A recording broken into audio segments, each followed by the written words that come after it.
Good morning. I'm Harley Schlanger from the LaRouche Organization with your daily update for May 2nd, 2022.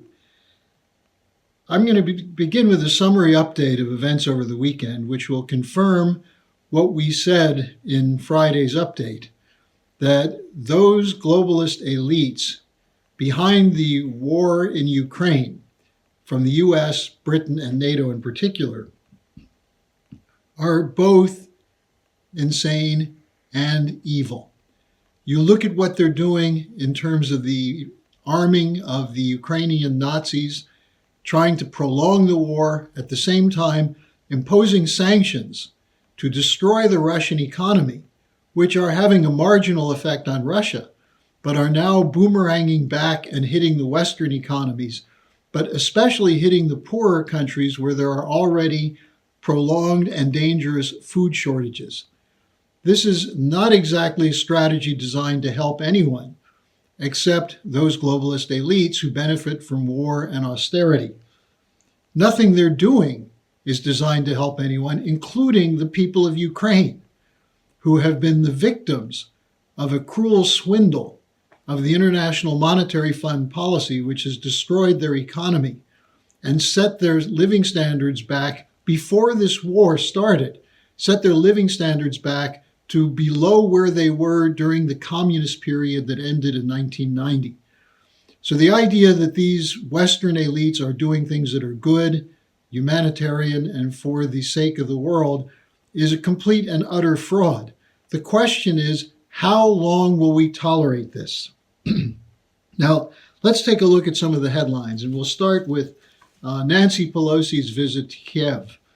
Now, she was planning on going to Taiwan, which is the next place where the U.S. is planning on engaging in a war.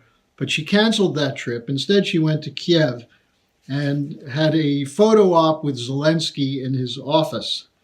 And what she said in that is, quote, we'll win and Zelensky said, we'll win and we'll win together. And Pelosi said, we are here until victory is won. In other words, more endless war aimed at destroying Russia and regime change there. She said, we will be there for you until the fight is done. This is an echo of what John McCain and Lindsey Graham said in 2015, I think it was, when they were photographed and filmed praising the Azov battalion, the Nazi militia inside the Ukrainian army, saying, anything you need, we'll provide. So that's the continuing effort coming from the United States war hawks. In this case, the so-called Democratic liberal Nancy Pelosi, lining up with the war hawks of the type of McCain, Lindsey Graham, and the Biden administration as a whole. Now, secondly, is the story of what's going on in the Azovstal plant in Mariupol, where we keep hearing the desperate pleas from people who are held captive there. But we now have a statement that was on CNN this week on April 29th from the commander of the Azov battalion inside the steel plant. And what he pleaded for is, get us out of here, let us leave.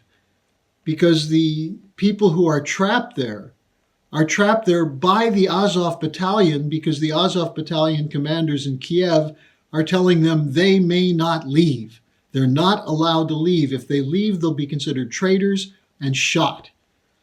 And so NBC News quotes the leader of the Azov brigade inside the Azovstal plant, saying that we are probably facing our last days, if not hours. We appeal and plead to all world leaders to help us. You want to help them? Tell the Zelensky regime to let them leave. Tell the Azov battalion to stop using them as human shields, the civilians there as human shields. That's the truth of the situation, which is being covered up by the Western mainstream media. Now, then let's take a look at the censorship issue, because this is probably the most important thing that came out of the weekend. First, we have the report at the end of last week that the Biden administration set up an Orwellian Ministry of Truth that's going to be headed by someone who should be a certifiable nutcase, Nina Jankovic. She's a, quote, disinformation expert who appears to shape her views of disinformation from musicals like Mary Poppins. You may have seen the video of her, which, I mean, it just shows how completely nutty this woman is. But more nutty than that is some of the things that she said. She said that the First Amendment, that is the right to free speech, makes the job of censorship more difficult. Well, of course it does. That's why you have free speech, so there's no censorship. You can't censor even bad ideas. Let them out for public discussion. But she says, no, the First Amendment is the problem. Well, what other amendments doesn't she support? Is this the view of the Biden administration, which is putting her in there? Well, now we see other aspects of this same kind of policy. PayPal, for example, has announced that it is going to join the censors by banning Mint Press, banning a friend of ours, Caleb Mopan, and now Consortium News, one of the leading websites for countering the mainstream media. That it covers the writings of the VIPs, the Veteran Intelligence Professionals for Sanity. It's had many articles recently about the complete insanity of the Western policy. And now they write to Consortium News that you are being inconsistent with our user agreement, so we're cutting off funds to you, including holding on to almost $10,000 that belongs to Consortium News. What gives these companies the right to decide what should be published or not, and what money can go to people or not? They did the same thing with the Canadian truckers. You talk about the so-called Chinese social credit system. What about what we're seeing now from Google and from Amazon? And now we see it with PayPal. So we're in a situation where the truth is being censored under the argument that knowing the truth will make the situation harder for the censors. Well, there's an oxymoron if you've ever heard one. Now then we have the New York Times launching a 6-page attack on Tucker Carlson, essentially describing him as a Putin puppet, a Putin apologist, a promoter of Putin's ideas. Now, what is Tucker Carlson saying? He's bringing up the inconsistencies and the hypocrisy of Western policy. He's telling the truth. That makes him a Putin puppet? Well, according to the New York Times. And finally, let's just look at what the latest is from Twitter. Now, I assume this is before Elon Musk took over, but I'm not sure that we're going to see a big change with Elon Musk, because this is one area where he agrees with the policy of Twitter, not for censorship. But Twitter just announced that any ads that counter the, quote, scientific consensus of climate change, unquote.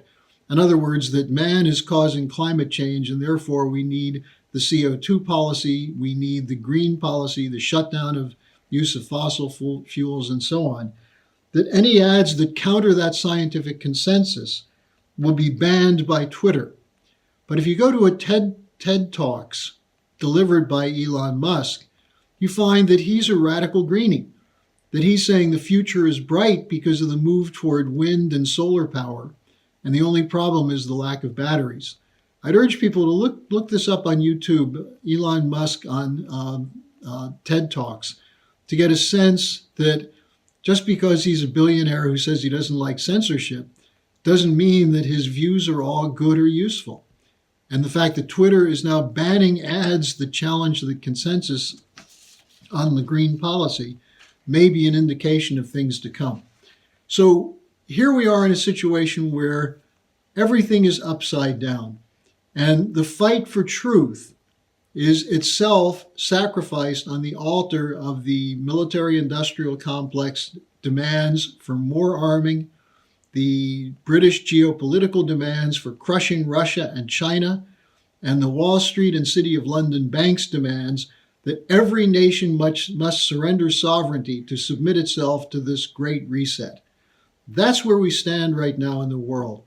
The Schiller Institute is recruiting people who will join with us to counter this consensus, which is based on lies and is protected by censorship. This Saturday, we're going to have a youth conference addressed by Helga Zepp-LaRouche. I'm going to put the link at the bottom of the description page. I would urge you to set aside your time for this Saturday to participate in this crucial discussion, as we're offering young people an opportunity for a future which is not shaped by censorship, greed, and corruption. Thanks for joining me today. I'll be back tomorrow.